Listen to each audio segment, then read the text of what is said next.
Yogananda once asked his guru one of the most profound questions of his life. "Gurudev," he said softly, "is it really possible? Do thoughts truly have such power that they can correct deep-rooted weaknesses within us? How deeply do our thoughts affect us?" When I, as young Mukunda, received the answer, I was stunned. For as a boy, I had long suffered from a weakness that had plagued me since childhood. My digestion was poor. My body was frail and easily exhausted. Even a little effort would tire me completely. After long travels, my body would ache, and I would feel drained of energy. Many times, I felt inferior to others because of this. During college, my room contained more bottles of tonics and strength-giving medicines and books. I had tried every possible cure, every method to improve my digestion and physical strength, but nothing worked. After joining the ashram, I often wondered in silence, can I truly live a disciplined spiritual life with such a weak body? This thought, unspoken yet persistent, became a shadow in my mind. One afternoon, as I sat quietly on the veranda of the ashram, my beloved guru, Sri Yukswar Giri, came near. He looked at me deeply and said with quiet firmness, "Mukunda, you look very thin and weak." I was surprised.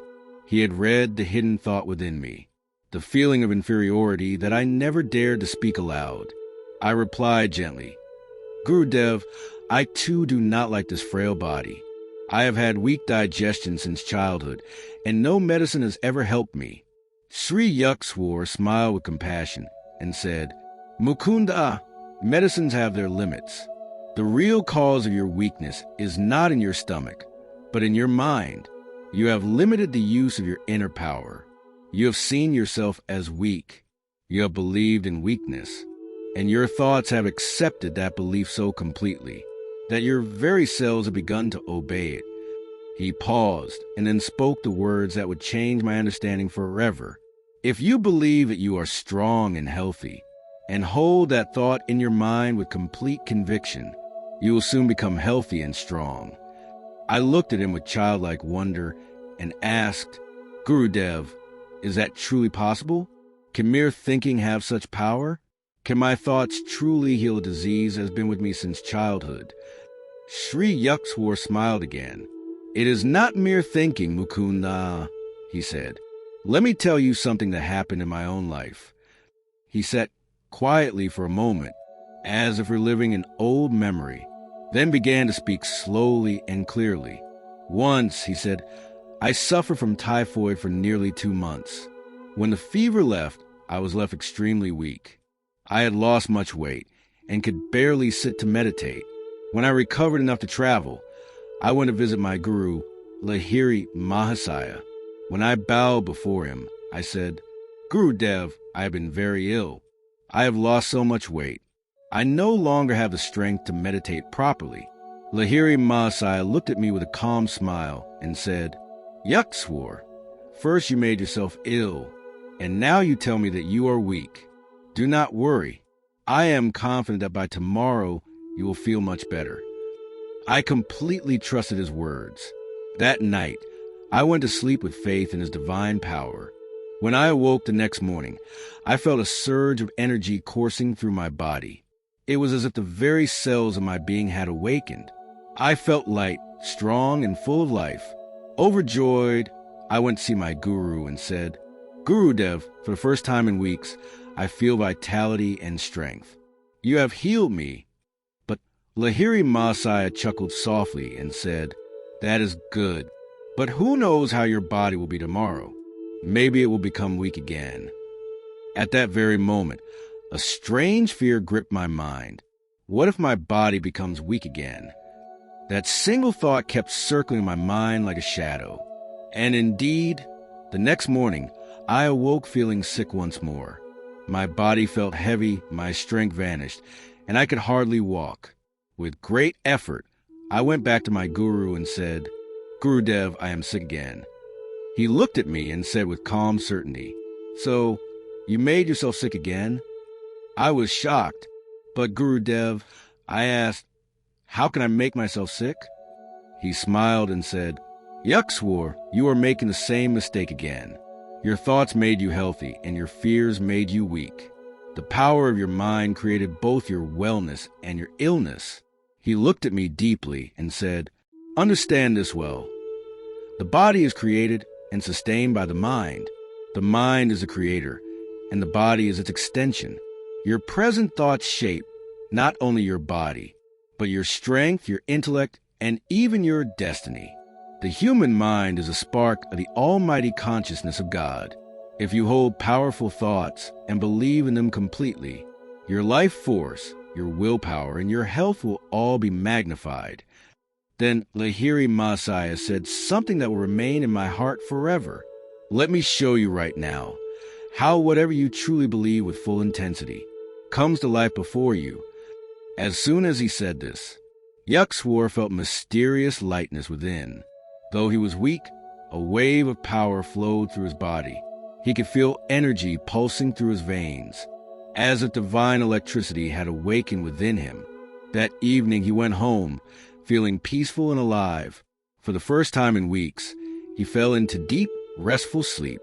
When his mother saw him the next morning, she cried out in alarm, "Why is your body swollen? Have you caught edema?" But Yuck swore knew the truth. This was no illness. It was transformation. His body had literally changed overnight.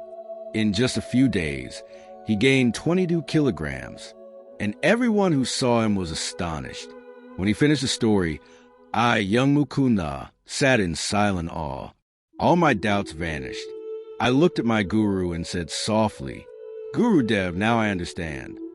From that moment, I began to believe deeply in his words. I no longer accepted weakness as my reality. I began to affirm strength, vitality, and health. Every morning and night, I held the thought, I am filled with divine energy. I am strong in body, mind, and soul. Within 2 weeks, my body began to transform. My digestion became normal, my energy returned, and I never again suffered from the weakness that had followed me since childhood. Later, I wrote in my Autobiography of a Yogi, the greatest medicine is faith in oneself. Before this realization, I had visited many doctors, tried countless medicines, but I never truly believed that I could heal. And so, I never did. But the moment I learned that my thoughts were the architects of my body, the chains of weakness broke forever. My beloved ones, if you wish to develop this power of thought, you must learn to see goodness in every situation. If you constantly allow yourself to think distorted, fearful, or negative thoughts, your face, your energy, and even your destiny will begin to reflect that distortion. Train your mind to absorb only what is good and pure in every person and every event. Just as the body absorbs nutrients and releases waste, so should the mind absorb virtue and let go of all that is unwholesome. Be aware of your thoughts. To use their power, you must first see them as they arise. Only then can you nurture the good ones and cast away the destructive ones. This awareness can only come through the practice of meditation. Meditation is not an escape from life. It is the training ground of the soul. It allows you to stand apart from the restless river of thought and to see its flow clearly. When you can observe your thoughts without judgment, you gain the power to choose them consciously. And as your consciousness rises, so does your power to shape reality. Without alertness, thought power is scattered and wasted. But with stillness and awareness, it becomes focused like a ray of sunlight through a lens. And that focused power can burn away disease, doubt, and fear. Develop concentration. The mind is easily disturbed by external noise and inner desires. That distraction weakens its strength. So, build your ability to hold one thought, one image, one truth at a time. Hold on to one powerful affirmation. I am the master of my mind and nothing can disturb me. Or, I am filled with eternal joy and divine energy. Repeat it daily. Visualize it. Feel it in every cell of your being. Let that thought flow like a current of light from your brain to your heart. From your heart to every organ, every tissue, every breath. Keep your goal vivid before you. This is also a form of prayer. a direct communication between your soul and the infinite intelligence. When your thought becomes one-pointed and infused with faith, it becomes a command to the universe. Whatever you believe with full conviction, the universe must mirror it back to you. So, my dear one, remember this truth. You are not weak. You are not helpless. You are the child of the infinite spirit, and his power flows through your thoughts at every moment. Guard those thoughts as sacred seeds. Feed them with faith, water them with joy, and they will blossom into divine strength and health. If this message resonates in your heart, I invite you to watch my next video. You must pass these 4 stages before awakening, where I share the sacred secret to awakening your inner divine power. No video, no news, no distraction is more valuable than your inner growth. For within you lies the same power that created the stars, the same light that sustains the universe. Believe it, live it, and let your thoughts become your pathway to God.